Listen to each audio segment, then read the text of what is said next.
So I watched every Pawn Stars episode, and these are definitely the strangest. Because Pawn Stars is my comfort TV, I've already seen a lot of these, maybe more than once. It's just the kind of thing you can throw on and enjoy for hours. You watch or you're not watching, it doesn't matter. You're relaxing after a long day. All right.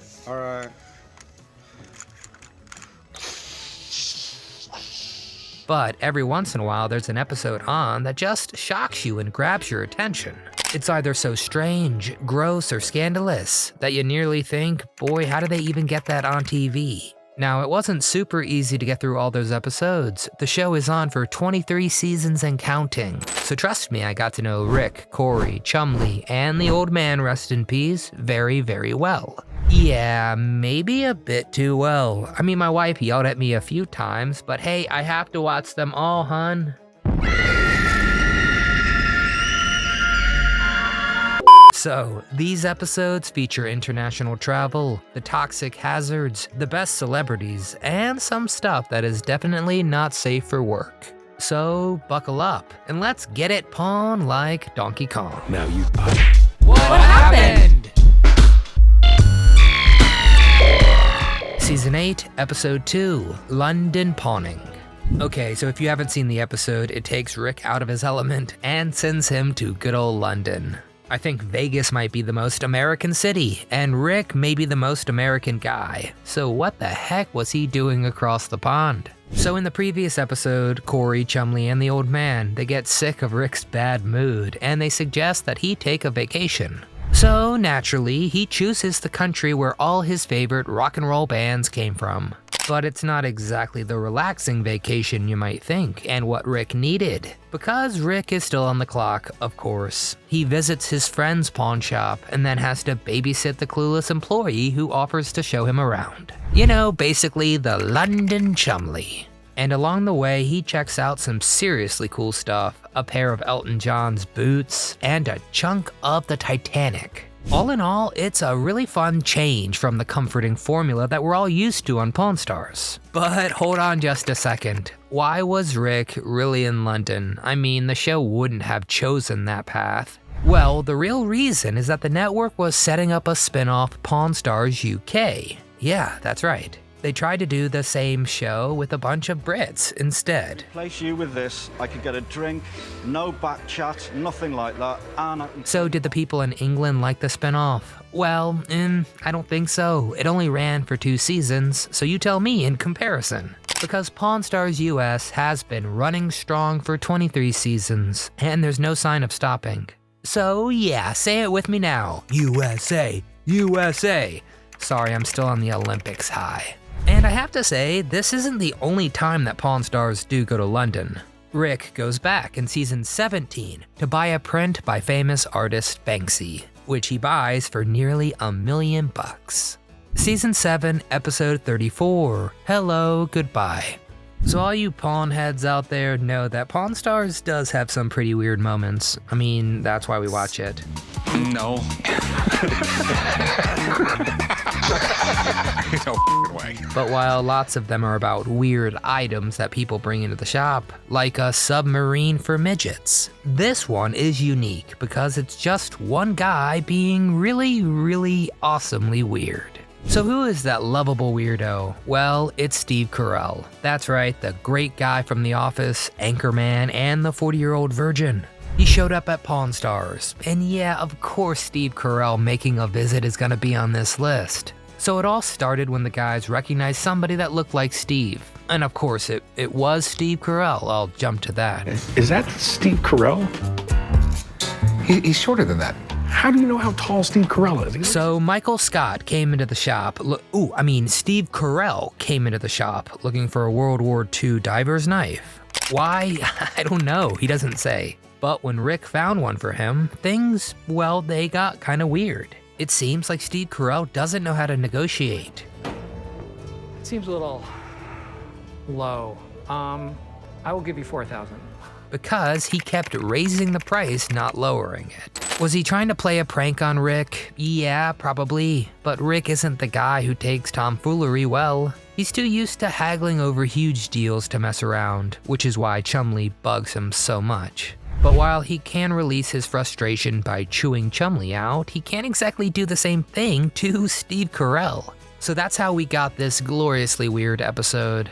Man, I wish The Office was still on the air so we could have Chumlee make a cameo. I mean, I think he'd fit right in with all those weirdos. Season 3, Episode 10, Chum Dog Millionaire.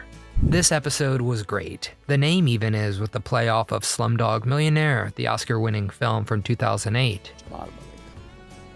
You're absolutely right!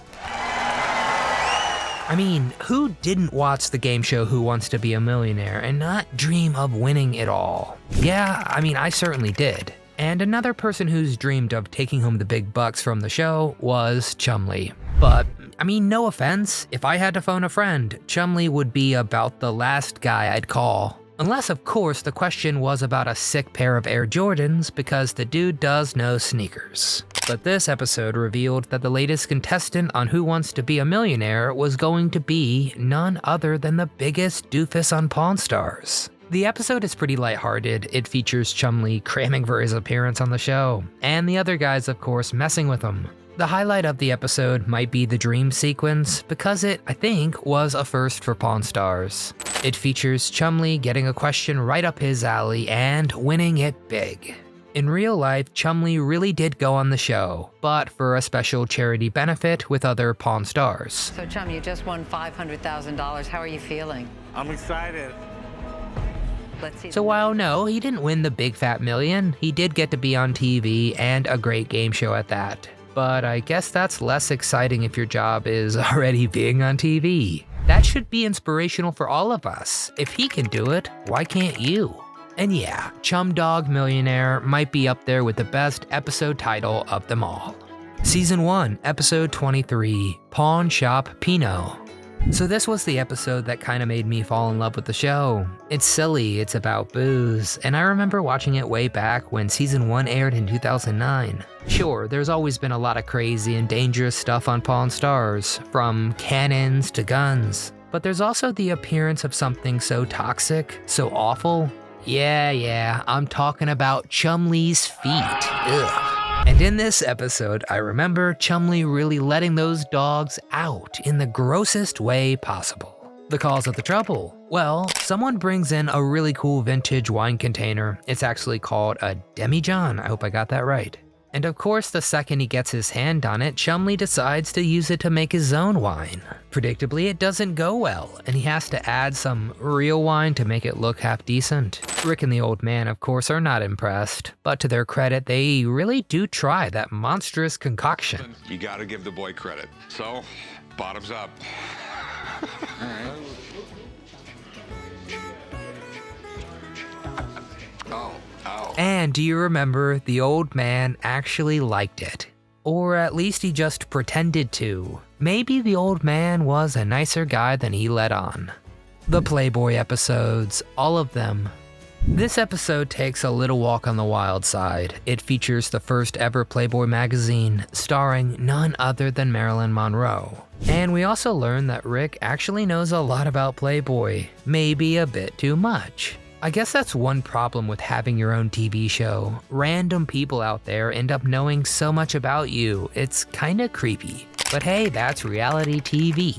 Anywho, the episode also featured a ton of other cool stuff, like a whale-toothed scroll and an antique Civil War rifle. But let's be honest, we know what item got the boys most excited. It's reported that Chumlee had to be locked away in a special high-security vault for this episode.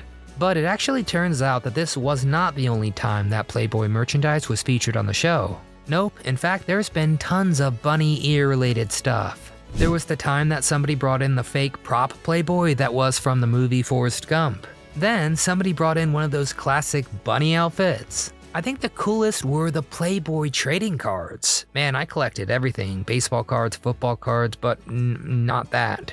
And that's not even all the times that Playboy has been featured on the show. It's possible that as a boy, Rick dreamed of ending up like Hugh Hefner, but instead he ended up just running the gold and silver pawn shop. Hey, I think that's the next best thing. So now's the point in time that you tell me I'm an idiot, that I missed one of your favorite episodes, that I missed the coolest item. I know, I probably did, but there's just a whole lot of episodes and I tried to do my best. But I need to know, please get in the comments section and tell me your favorite episode of Pawn Stars. The coolest item that was brought in, the best celebrity that made an appearance. If you enjoyed the Pawn Stars episode, please click that thumbs up icon. Subscribe to our channel and come back often so we can keep telling you What happened?